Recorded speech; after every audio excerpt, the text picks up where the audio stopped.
in history, all 4 belts in the cruiserweight division will belong proudly around the waist of one man. It's probably an obvious question, but why Las Vegas for you? Why is this a place for you to prepare for a fight like this? Firstly, Kevin lives here, so it makes it a lot easier to come here and live in his home with his family. Distractions in New Zealand, there's a lot more distractions for myself in New Zealand. And also we have a great setup here.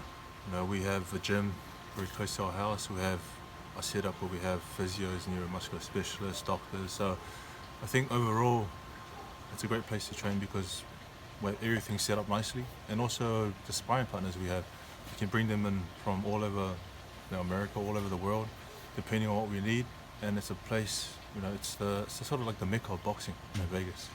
It's funny you should say about too many distractions in New Zealand, because people might say it's too many distractions in Las Vegas, but I know. You could be, it's 5 miles from the Strip, but you could be 500 miles. It's so peaceful and quiet here. It's very peaceful and quiet. I mean, the Strip is not too far, probably 15, 20 minutes away from us, but here it's a family environment. It's peaceful, it's quiet. I can focus on what I have to do, and that's to train, eat, sleep, and everything I do is focused on boxing. So a lot of people think Vegas is a distraction because Vegas is a place where you come and party and have a good time, but in New Zealand I have more distraction because family, friends, invitations to different events, functions. So I love it here. I love it here because of training, but also I get to relax my mind and have time for myself.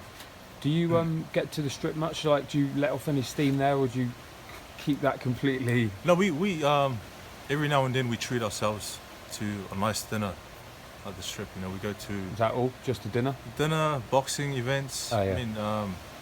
I mean, other times when we're not in camp, we can go and sort of enjoy Vegas and actually see things and sort of attend the day parties and all that. But when it's in camp, it's pretty serious.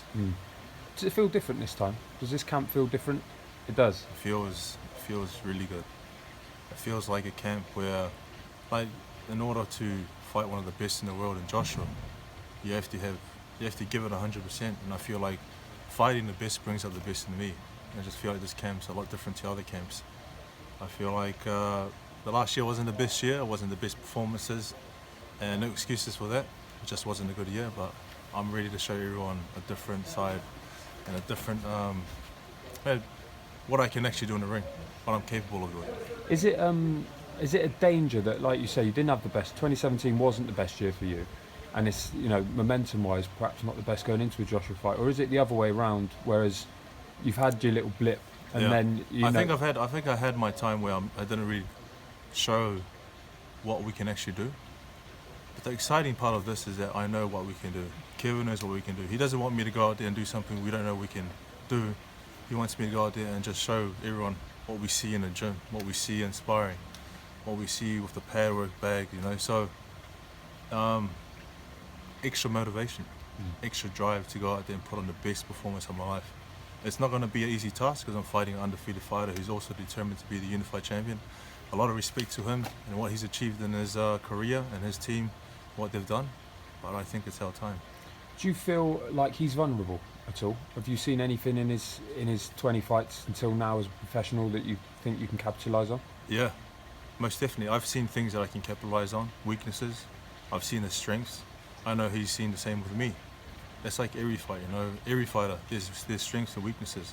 And it's just about how you execute your plan, and it's who sort of, who puts on the pressure and who sort of folds under pressure. You know what I mean? So it depends on who deals with pressure better. But I know his weaknesses and his strengths, and hopefully I can show everyone on fight night. You mentioned pressure there. Obviously 80,000 people are going to be there. I think it's going to be the third time, if you take Wembley and the Takam fight, that Joshua would have fought in a crowd like that. It's almost getting sort of normal for him. Are you looking forward to that? Obviously you've been on big cards and on pay-per-view in New Zealand, but 80,000 people, is that a different sort of prospect for you? Are you looking forward to that? Oh, I'm looking forward to it. I love challenges. Firstly, the challenge of fighting him, undefeated fighter who I respect, and that's why I want to fight him, because I think he's a champion, one of the best in the world. The challenge of fighting in his backyard and the challenge of fighting in front of 80,000 people. That sort of gets me, what's the word?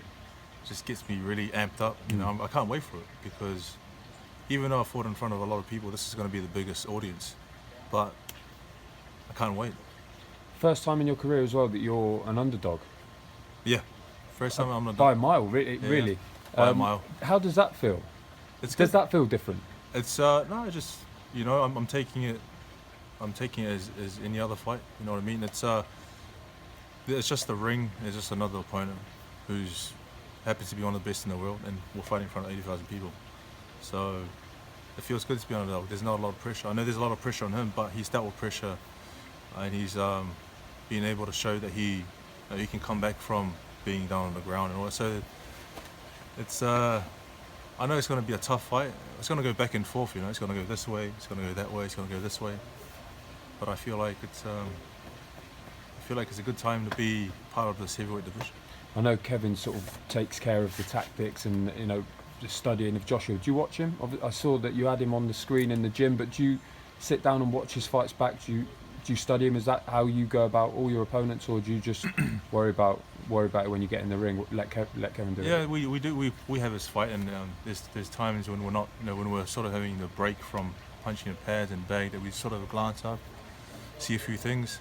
But I think it's important just to have his fight playing, just to get it in your mind, just get get it sort of so I think with every time you watch his fights, you see different things that you pick up on. Just wanted to ask you one away from your fight. Obviously, a big weekend for the heavyweights. Weekend just gone. Deontay Wilder defended his WBC belt again.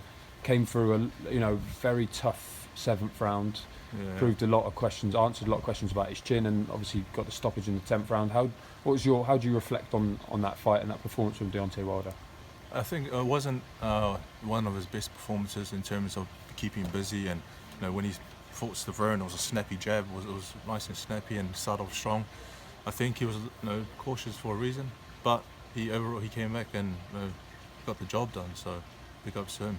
He answered a lot of questions. As a fellow world heavyweight champion, what did you take from that? What did you take from watching him come through the 7th round? Also, he showed heart of a champion to come back, and he's dangerous the whole time. That big right hand can change a lot of things for him.